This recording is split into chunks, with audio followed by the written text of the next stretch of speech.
آج ہم انشاءاللہ نقابت سے متعلق پڑھیں گے، نقابت کے اصول اور آداب انشاءاللہ۔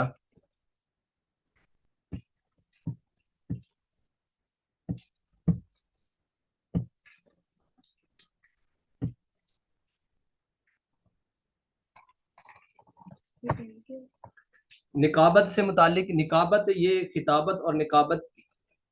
یہ جو خطابت کے درمیان یہ جو نقابت ہے،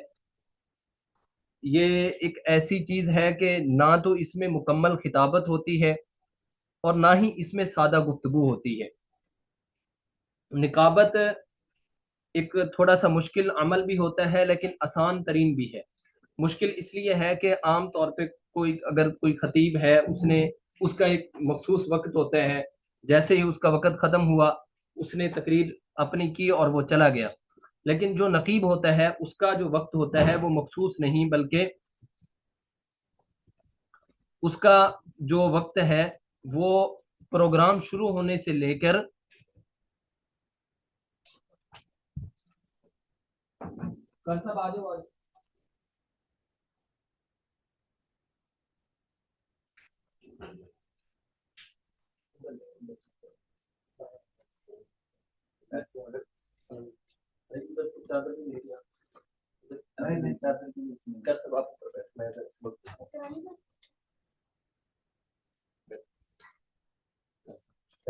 اوپر جی، یہ جو نقابت کا عمل ہے یہ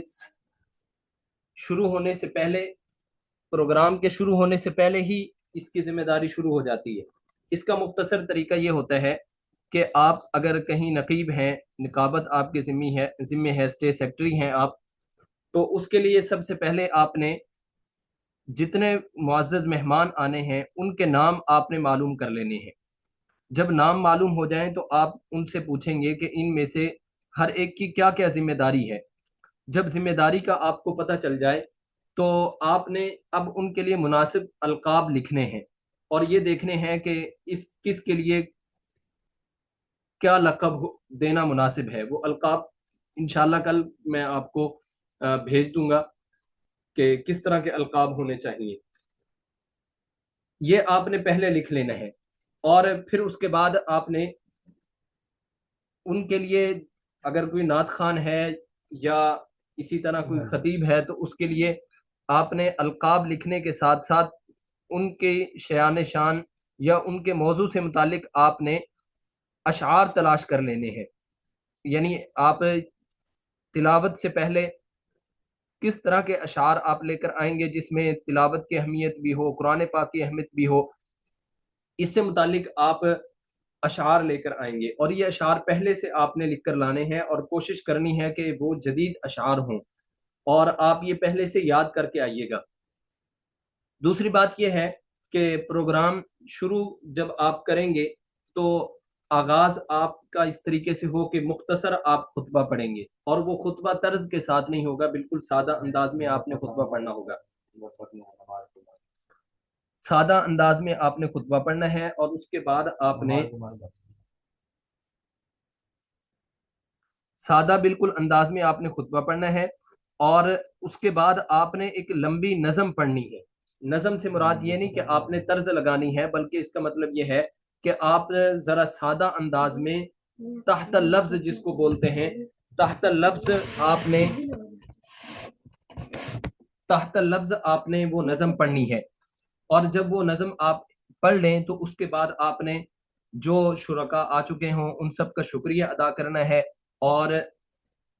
جو لوگ پنڈال سے باہر ہیں ان کو آپ نے بلانا ہے اور یہ پروگرام جس عنوان کے تحت یا جس مقصد کے لیے منعقد کیا گیا اس مقصد کو آپ نے دہرانا ہے اور آنے والے جتنے مہمان ہیں ان کا شکریہ بھی ادا کرنا ہے اور اس دن جو ہمارے معزز مہمان تشریف لا رہے ہیں ان کا آپ نے مختصر تعارف بھی کروانا ہے اور یہ بھی بتانا ہے کہ آج ہمارے پروگرام میں یہ حضرات ضرور تشریف لائیں گے اور ہم سب ان کا بیان سنیں گے۔ اور اس کے لیے پھر آپ سب سے پہلے قرآن پاک کی تلاوت کی دعوت دیں گے۔ اگر وقت آپ کے پاس ہے تو آپ نے اس سے پہلے قرآن پاک کی عظمت پر ایک دو